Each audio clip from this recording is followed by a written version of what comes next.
Greetings and welcome to America in Focus, powered by the Center Square. I'm Dan McCaleb, Chief Content Officer at Franklin News Foundation, publisher of the Center Square Newswire service. We are recording this on Friday, May 3rd. Pro-Hamas and anti-Israel protests continue to rage on college campuses this week, but in some instances, law enforcement stepped in and dismantled encampments, arresting hundreds of protesters. At Columbia University in New York City, violent protesters seized a campus building before university administrators finally gave the green light to the New York Police Department to storm the building and restore order. Similar scenes played out on the campus of UCLA in Los Angeles, but at Brown University in Rhode Island, administrators caved to the demands of anti-Israel protesters, agreeing to vote to divest its financial holdings in Israel, a staunch U.S. ally. And President Biden and former President Trump had vastly different responses to the mayhem. Joining me to discuss these developments is Casey Harper, Washington, D.C. Bureau Chief for the Center Square. Casey, what a week it was on college campuses across the nation. There's so much to talk about in the limited times, so let's start with the police responses at Columbia and UCLA. It was remarkable viewing for those sitting at home watching as events unfolded. What's your take? Yeah, but we saw weeks of chaos on campuses, vandalism, fights, even, outbursts of violence at times come to a sort of crescendo as police took down barricades. At this point, when you add up the campuses around the country, they've made hundreds of arrests. I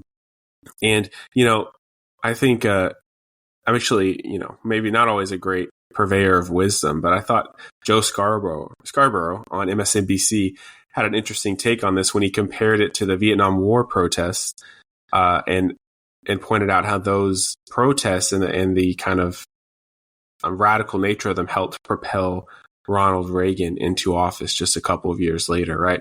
And so I think that is what Democrats are worried about right now, that these protests are, the only thing worse than Biden for inflation probably is these protests, which have split his own party, which are targeting him. Hecklers are following him everywhere he goes. He's actually supposed to give a commencement speech, Dan. I don't know if you know this, in May this month. He's going to give a graduation speech on a college campus. And so the idea that could devolve into chaos, into heckling, into pro-Palestinian flags, it's a problem for Biden. I think it's kind of sad to see how the college campuses have devolved into just a level of violence and chaos. Like there was a line of peaceful protests that was largely crossed. And I think Trump is trying to capitalize on it. Republicans are trying to capitalize on it. Biden, he came out this week and made some remarks and tried to thread the needle and say, I support peaceful protesting, but I don't support, non-peaceful protesting. I don't think he really moved the needle with his, sorry to mix metaphors, but I don't think he really made a change with those remarks. But it shows the difficulty he's in, Dan, where he's trying to not upset the base too much, but he's still pro-Israel. He's not going to side with these protesters who really are only about, polling shows, only about 20% of America is really with them. So it's a very, very difficult place for the president to be in. And, maybe these college campuses are going to see some relief soon because, school will be over just in a few weeks, and many of these encampments have been broken up. But politically, I'm not sure this problem is going to go away. And school starts back up in the fall, in August, which will be before the November elections. Well, let's talk a little bit about President Biden's response compared to former President Trump's, which you covered. President Biden, in his remarks, as you mentioned, walked very softly with it, even lumping Islamophobia, which we're really not seeing on these college campus protests, with anti-Semitism, talking about the two side by side. Former President Trump pulled no punches. He supports the police. He's against these violent campus protests. That's a big difference, and something I'm sure voters are paying attention to. Yeah, when in the Republican base, there's no sympathy for these guys. They already hate these liberal college campuses. They are the starting point for so many of the most controversial policies that Republicans have really made their brand on opposing, like diversity, equity, inclusion, like the LGBT agenda, like cancel culture. And that all really got its strength from these very liberal college campuses where we're seeing these same protests play out. So for Republicans to respond to this, it's a very easy playbook. This is just more college campus craziness like CRT and DEI and everything else they oppose.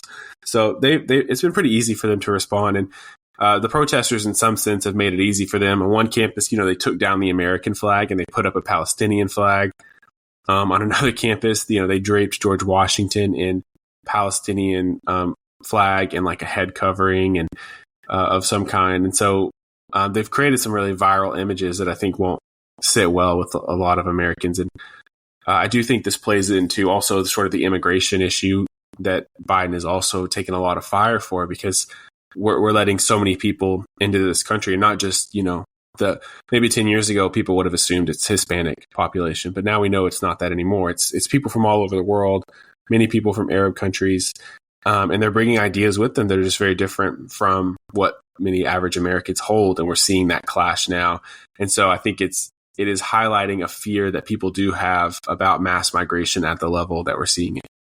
Speaking of immigration, the Biden administration is considering bringing Palestinian refugees into the U.S., which got significant pushback from Republicans and others. Just briefly, Casey, tell us what's going on there.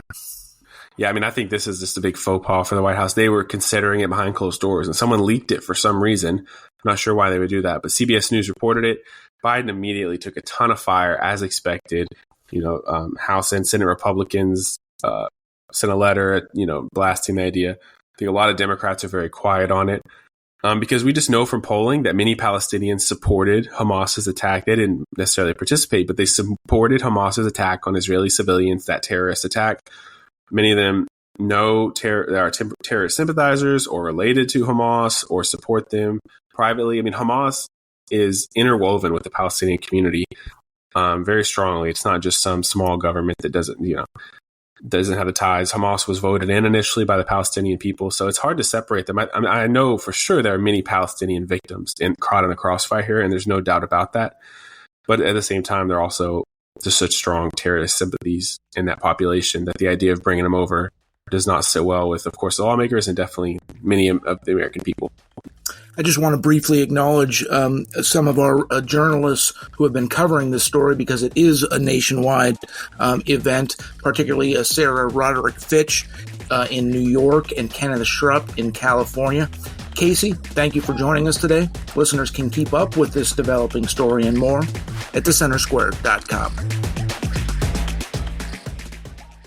Do you care about classroom curriculum, transparency policies, and how your taxpayer dollars are invested in education, but you find it hard to cut through the partisan noise? Chalkboard News is bringing you straight news reporting on public K-12 education. We're talking news without spin. Chalkboard News publishes fact-based stories that make sense to parents, teachers, and readers who have skin in the game. Get this news delivered to your inbox for free by signing up at chalkboardnews.com. Subscribe today at chalkboardnews.com.